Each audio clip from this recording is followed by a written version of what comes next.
I'm not sure what we're supposed to talk about in 15 minutes. Like, Okay. This is this is our first video for the RA simulation thing. Hi. Yes. So I am going to be playing the role of the RA. And I will be playing the role of the resident. Okay. We're gonna start now. So Megan, tell me about your day. How was your day? My day's been alright so far. So I have like a midterm that I have to do this weekend, and I've had a cold kind of all week. So I'm still feeling a little bit sick, and I'm not happy about that. But I'm happier that I'm not as sick as I was earlier this week. Yeah. So it's kind of been mixed. What's your midterm for? It's for this developmental neurobiology class that I'm taking, which is pretty interesting. It's outside of the area of bio that I normally do work in, but it's still pretty cool. And are you feeling nervous about it, or you feel like you pretty much understand the material pretty well? I think I understand it. I always feel a little bit nervous on exams. Exactly. I feel like that's the nature of our tests here. You always have like a little bit of anxiety. I know. I had a pretty intense week as well, and I got really sick as well. But I didn't know what it was. Like, I thought it was a cold, and then my tonsils were getting swollen, and so I went to Baden because I didn't want to chance it, and it ended up being nothing, and now I'm nearly over it. But I can totally relate because I was like, my nose was like dripping, and I was having to do like a whole bunch of PSATs this week, and I also have midterms coming up. Now I feel bad that I may have passed that on to you. No, you probably didn't. It's okay. So, yeah, I can totally relate. We can even, like, later study together. That would be cool. Yeah. So, I don't really know much about you. Do you want to tell me a little bit more about yourself? Like, tell me about your family, tell me where you're from. So, big topic. Let's start with your family. My family. Okay, so my family is pretty small. Just me and my parents, really my immediate family. So my mom is a lawyer, my dad is a professor. He teaches in the business school, actually. Well, there's a long story, but he's actually the dean of the business school at University of Illinois in Chicago. Oh, so, wow. Yeah, so I have family like in Chicago and some family in North Carolina. These are my parents. Yeah, my family. Do you have any siblings? I don't. Only child. How do you like being an only child? I've always wished that I had siblings, and people who have siblings tell me, like, sometimes they wish they didn't, but I don't know. I mean, I'm a twin, so, I also, at times, we're both at college now, so at times I feel like I'm an only child. But I definitely think that I really enjoyed growing up with, like, someone my age. You always had a partner you think, yeah, you had to share everything, though. Like, your parents always bought you, like, the same matching outfits, the same, like, objects, but I loved growing up with a sibling, so. Does your twin go to Stanford? No, he doesn't. He goes to University of Texas at Dallas. Okay. So, yeah, he decided that school wasn't really what he wanted to do right now, and so he's doing submarine engineering for the Navy now. He's going through the boot camp. Wow. I know, I'm going to go home. He's going to be so different. He's going to be, like, all muscly and, like, disciplined. But I'm really excited for him. I hope it's something that he does. And you're from Chicago. Well, no, where do you live? Like, when you go home, where do you go home to? Complicated answer to that. So, I guess Chicago is as good a place as any. I went to high school in North Carolina in Chapel Hill, at UNC, or Duke, if you know where that is. And they asked me to play soccer for them. They were recruiting me at one point. Wow. I'm familiar with the area. So. Okay. So my mom still lives there. My dad lives in Chicago, but like last year my dad lived in Arizona, so I went home to Arizona. So like a third of the people who know me think I'm from Chapel Hill, because that's what my door sign says. A third of the people who know me think I'm from Scottsdale, Arizona, which isn't true. And then the rest of the people think I'm from Chicago, which is where I go home to now. Do you have a particular preference for one of those places? Do you like one more than the other, or is it just kind of all parts of you? I feel like Arizona is probably like the prettiest place that I've been. I really like hiking outside, and so Arizona is like a beautiful place to hike, even though it's just the desert. Yeah. So. I have there was a friend in my freshman dorm who's from Scottsdale, Arizona, and I always take pictures of him like when he goes on home break, and he's always like climbing these really cool like mountain-looking structures and going on really cool hikes. So I can definitely imagine it would be So you said that your mom lives in North Carolina, but your dad is in Chicago right now. Does that mean that your parents are divorced, or they just like because of work they're like Because of separated? work. Yeah. Okay. But not separated, but just like because of work. Yeah. So when I was in 8th grade, my dad moved out to Arizona for a job, and since then they've been living in separate places. That must be hard. Like, is it hard for them, or does your family just like deal with it really easily? I just can't imagine. Yeah. What that would be like. I mean, I think my family, like, we're all pretty independent people. And so I think, like, the way I was always raised is kind of, you learn to depend on yourself. And I think, like, that probably just made it easier for people in my family to be apart for a long period of time. I mean, I'm in California, and they're wherever they are. So I don't know. But, well, if it works for you, I mean, like, yeah. Everyone has their own unique situation going on. I find at Stanford, you get people from all kinds of backgrounds with all kinds of cool stories, and so I just had never heard something like that where parents aren't forced to like work and live in separate places for a long time. That's a pretty unique situation. Yeah, it's pretty unusual. It's kind of cool though. Do you guys have events during Christmas together as a family, or is it always you either go to like hang out with your dad and you come home to your mom? We have events together as a family, I think on holidays, like, my dad is at a university, so he gets off for large periods of the year. Yeah. My parents are often together. Like, when I was in high school, my dad would fly home on the weekends, a lot of the time, so it's not like they're completely separated. Yeah. So yeah, I mean, when I go home, I usually see both of them. That's good. Yeah. But I don't know. It kind of was almost like, you know, you talked about how you have to depend on yourself, but almost like you just establish that kind of sort of independence at an early age. And it's really very analogous to like when you come to college. You know, this relationship in your family and dynamic changes as you start becoming like an adult. So it's just almost like you somewhat experience that, you know, like at an earlier age. But that's pretty cool.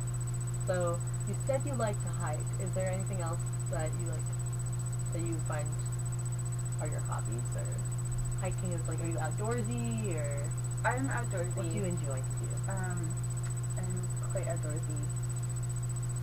Yeah, if given the choice, I would just go outdoors like all the time and never come back. But unfortunately, what else do I do? So this is something that are we at 50 minutes? No, we're only at like 8. Oh, wow. Okay, ignore that. So this is something that I just started doing this year, actually. But I really enjoy doing social dance. I've always wanted to take social dance. You should tell me more about that. I really I'm very excited. I want to go to like Viennese ball, but not make a fool of myself. So like, actually, a lot of people go to Viennese ball who don't dance regularly. So you could just go. You can just go? Yeah. Well, I heard that the social dance person, like, the teacher is like supposed to be really world renowned. Richard Powers. Yeah, he is. And apparently it's good for if you're a girl and you want to get into social dance. I don't know. Apparently, like, it's easier to get in as a girl. That's true. So like, in social dance, so contrary to what you might think, there are always more guys than girls who want to take the class. I won't speculate. Maybe they just want to like impress their lady friends. Yeah, it could be. Their sweet dances. But so like, there's gender imbalance, and because of that, if you're a girl, like, you almost automatically get in, and if you're a guy, you may have a harder time. So I always thought that like social dance was impossible to get into, and you had to be like poised at your computer. And then wait for it. Yeah, a friend convinced me, first of all, to do it, and second of all, that I could just sign up and it would be fine, and so I did. And the social dance class, I think, is useful because it'll teach you a lot of the really basic steps that you need to know and things like that. But honestly, I think if you just showed up, like, someone would teach you. And yeah, I mean, is there a particular style of dance you like more than the other? What do you learn? Like foxtrot, waltz? You learn waltz, swing, and then like you learn Latin dances, so cha-cha and salsa, which are my personal favorites. I'm about to take over the summer. I'm gonna take a Latin dance class. Yeah, I feel it's a lot of fun. I'm so embarrassed, because I can dance, but this is something that when I go home, We eat at this Cuban restaurant, and every time we go, they have live music on Saturday night, and there will always be these like older couples that'll just get up on the dance floor and just bust out the moves and look so good doing it. And you know, even when I'm at social gatherings with my family, when we like play Latin music, I'll dance to it, but like I just feel that I'm not quite where I want to be with the dancing skills yet. And I think like that's a really important part of me that I just haven't had time to explore, and I am looking forward to summer to making time to like, explore that. And I'm also going to learn Spanish myself, so getting down to my Latin roots this summer. Yeah, I think cha-cha is like probably my favorite dance, or salsa. So, and also like it's one of the easier dances to learn. Yeah. Waltz is hard, and like once you get waltz, it's easy and intuitive. But before you get it, it's frustrating, and you trip over yourself a lot. Yeah. But I feel like with something like cha-cha, you can learn it quickly. So, what beat is cha-cha in? It's like. It's okay. It's like 7. It's like dun dun dun dun dun. Oh, okay. Yeah. And the waltz is waltz in a very awkward like beat, or is it just waltz is like in 3 count, but it's the different. So waltz is like a turning dance, and you have to be able to get the turn correct, and like where you put your feet matters, kind of. In cha-cha, like, there's a basic step, and then once you learn the basic step, there's a lot of variations, and some of them are trickier than others, but, like, a lot of the fun variations, like turns and stuff, are not that hard. Okay. So, like, after you get the basic steps, which takes, like, 5 minutes, it's just learning more variations on top of that, but you can kind of go right out the door, and so, yeah. That's cool. So, social dance, and you're an outdoorsy girl. Have you been to any places like that Stanford? I know they have a lot of good hiking areas. I actually am like California native, so I don't really know. Most of what I see is like when we travel for polo, but looks like there's like a lot of good hikes around. I mean, at least you have the dish. You hike the dish. I have hiked the dish. I've hiked a couple places around here. I know there are a lot of trails like somewhere north of here, and I haven't really been up there. I have been down to Yosemite, and that is a lot of fun. Yosemite's awesome. Yeah, I have stories. But, you know, probably not as much as I wish I could. Yeah. And, like, I don't have a car, so that's part of it. Definitely. But the Caltrain doesn't really, like, run to any location where you could... Right. I mean, you could go hiking, but... in the city. Like through suburbia. Yeah. Yeah. I think some people in my dorm a couple years ago like walked all the way from here to San Francisco, and over the summer I was going to attempt to do the same thing with some friends of mine, but we decided not to. That's crazy. Well, I know, so we're getting big littles this week, and my little is really outdoorsy, and something that she wants to do is go on hikes. So if we end up going, like, I'll let you know if you want to join us for a hike. We'll definitely, my big has a car, so we'll be able to get out to some cool place. I'll let you know if you want to come along. I don't know. If it was me, I'm always like hungering for opportunities, no matter who it is with. So Yeah, for sure, definitely. Right now you're living in Florida, right? yes. Tell me about that. How do you like that? You like it because you want to RA there next year. That's great. So actually, I've lived in Costa Rica since I was a freshman. Okay. So I've lived other places over the summer, but that's not the thing. I actually lived here for a part of last summer. What to say about that? It seems like a different dorm dynamic than maybe I lived in a 4-class dorm, which is different from the frosh dorm. And even frosh dorms in Wilbur and Stern are in their own group. I feel like compared to frosh dorms on the West Campus, like Robley or Lagunitas or even Cuomo's like Gavilan and frosh. Yeah. Well, so let me ask you, what have you heard about Costa? I hear like mixed things. I think there's a general like stereotype of the fact that you guys like to study a lot. I don't know. You get an image of like I don't know how to say this. You get an image of like, I guess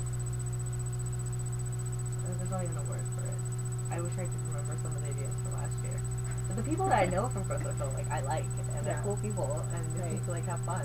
Right. So I don't really, I mean, I've heard some things. I think it's still going. Okay. You don't like it too long. Oh, it's 15 minutes. We're not done. We still have, like, 20 seconds. Okay. So I've heard some things, but, like, from the people I know, it seems like a pretty cool place. Yeah, it is a cool place. I think, kind of like any place, the character and nature of it changes year to year. Mm-hmm. So I think, like, all 3 years I've been there, it's actually been pretty different. Oh, yeah. Tell me about that. We have time. Okay. So, this is a long story. I don't know if we have time for this. We have time. They'll do. Okay. So, I guess, like, when I was a freshman, Prosecco was kind of in transition. Mm-hmm. This is maybe saying too much. But, so it was, we have a dean of Prosecco, and it's someone who runs it, and before it had been the person who had founded Prosecco and basically created the whole thing. Mm-hmm. And then the year as a freshman, we had a new dean, and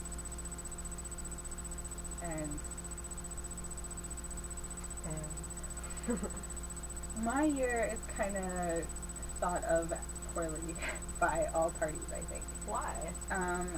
I think, like, the year that I was a freshman, our staff was just not totally engaged, or, like, there were a few problems, like, one of the RAs would walk around naked and drink all the time, and had, like, her alcohol bottles on the windowsill, which you could see from the bike rack, and like, this wasn't my RA, but my RA was really nice, actually, and I liked her a lot, but she wasn't there most of the time, and unfortunately, like, some stuff happened on my hall that she should have probably known about, and she didn't find out about it until, like, 2 quarters later, and so in general, like, the community wasn't that strong, and it was kind of a mess, to be honest, so I almost left Prosecco before my sophomore year, and I'm glad I decided not to, because last year was, like, quite amazing in some ways.